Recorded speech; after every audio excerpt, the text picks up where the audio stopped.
Hello और आज की इस खास चर्चा में आप सभी का स्वागत है। आज हम दिल्ली सल्तनत की किताब के वो बिल्कुल आखिरी पन्ने पलटने जा रहे हैं जो सत्ता के पतन और एक नए युग के उदय की कहानी कहते हैं। आज हम सल्तनत काल के अंतिम दो राजवंशों यानी सैयद और लोदी राजवंश के बारे में बात करेंगे। यकीन मानिए ये एक ऐसा दौर था जिसमें बहुत कुछ बदल रहा था और ये इतिहास के नजरिए से काफी दिलचस्प है।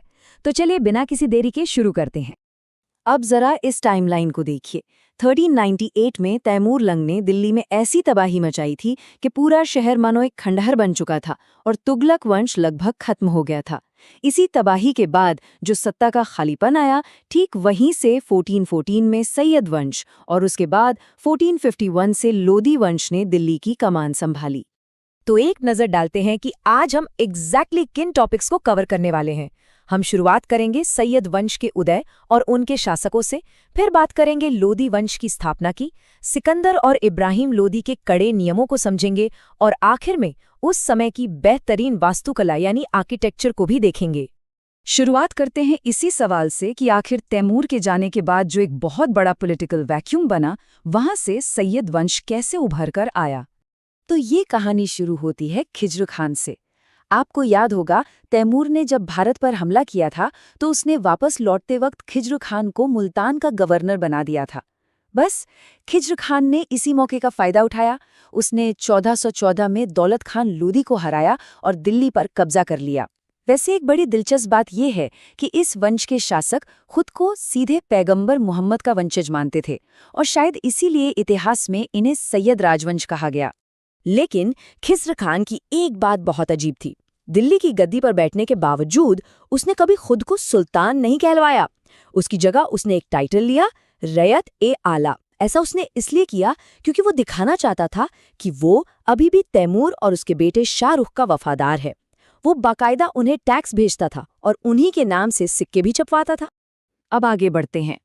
सैयद वंश का ये जो पूरा शासनकाल था, ये महज 37 सालों तक ही चल पाया। और सच कहूं तो ये पूरा का पूरा समय बस अंदरूनी बगावतों को शांत करने और लोकल टैक्स वसूलने के झमेलों में ही निकल गया। इस टेबल से आपको इनकी क्रोनोलॉजी बिल्कुल साफ हो जाएगी। खिज्र खान के बाद उनका बेटा मुबारक शाह आया, जिसने अपने पिता के बिल्कुल उलट खुद को सुल्तान घोषित किया और यमुना के किनारे मुबारकाबाद नाम का शहर बसाया। इसके बाद मोहम्मद शाह आए, जो काफी कमजोर साबित हुए, और अंत में आलम शाह। इन बेचारों का ज्यादातर वक्त तो अपने ही विद्रोही जागीरदारों से टैक्स निकलवाने के लिए सेना लेकर घूमने में ही बीत जाता था। और इस राजवंश का अंत तो इतिहास की सबसे अनोखी घटनाओं में से एक है। हुआ ये कि आखिरी शासक अलाउद्दीन आलम शाह का अपने ही वजीर के साथ झगड़ा हो गया। अब आमतौर पर ऐसे में खून खराबा होता है, राइट?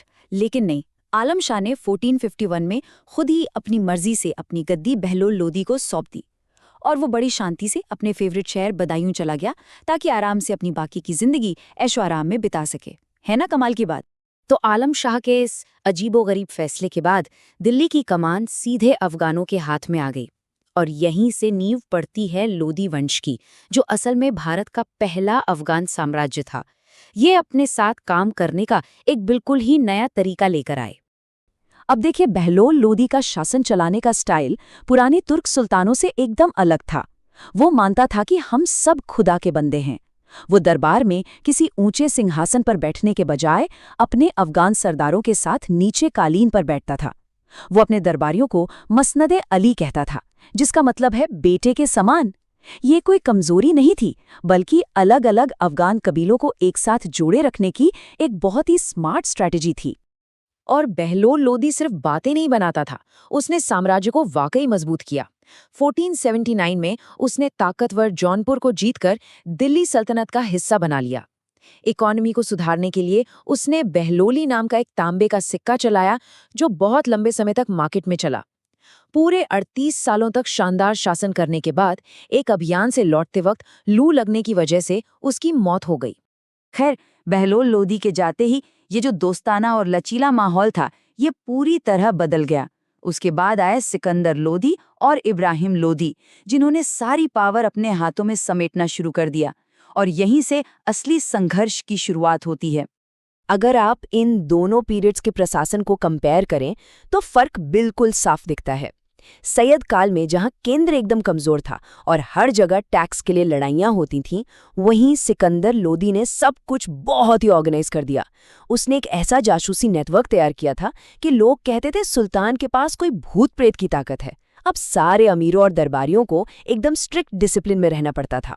सिकंदर लोदी सिर्फ एक सख्त सुल्तानी नहीं था, उसने कुछ ऐसे रिफॉर्म्स किए जिनका असर सदियों तक रहा। जैसे उसकी 32 इंच वाली जमीन नापने की तकनीक गज-ए-सिकंदरी, इसको मुगलों ने भी इस्तेमाल किया। उसी ने 1504 में आगरा शहर बसाया था।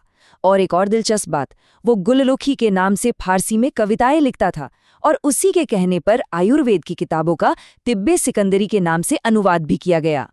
लेकिन प्रशासनिक सफलताओं के अलावा ऐतिहासिक दस्तावेज बताते हैं कि सिकंदर लोदी की धार्मिक नीतियां बहुत ही ज्यादा सख्त और कट्टर थीं।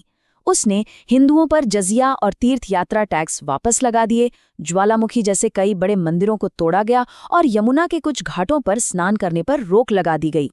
ध्यान देने वाली बात यह भी है कि उसकी ये रोक टोक सिर्फ हिंदुओं तक सीमित नहीं थी। उसने मुस्लिम समाज में भी ताजिया जुलूस निकालने और महिलाओं के मजार जाने पर पूरी तरह से पाबंदी लगा दी थी।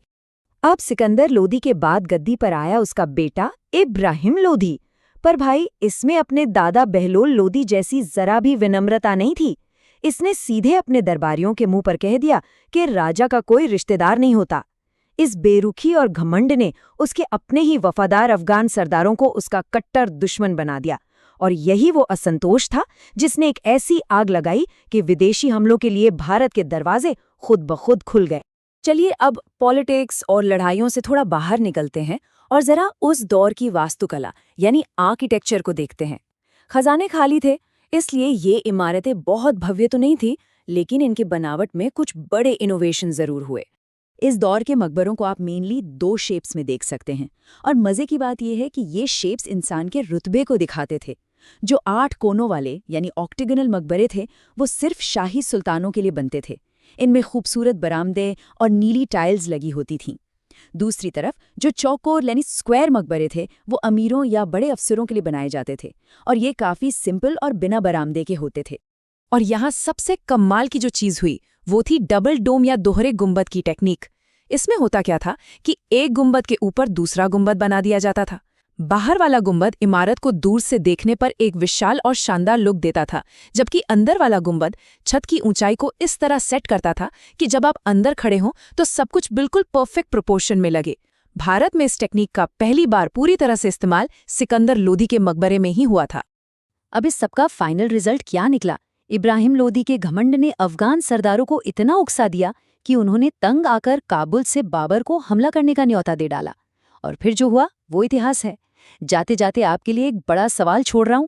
सोचिए, 1526 में पानीपत की पहली लड़ाई में बाबर के हाथों इब्राहिम लोदी की हार क्या सिर्फ एक राजा की हार थी, या फिर इस एक घटना ने पूरे भारतीय उपमहाद्वीप का भविष्य हमेशा के लिए पलट कर रख दिया? इसी हार के मलबे से उस महान मुगल साम्राज्य की नींव उठी, जिसकी कहानी हम अपने अगले सेशन में जानेंगे। आज की हमारी ये चर्चा यहीं खत्म होती है। हमारे साथ बने रहने के लिए बहुत बहुत शुक्रिया।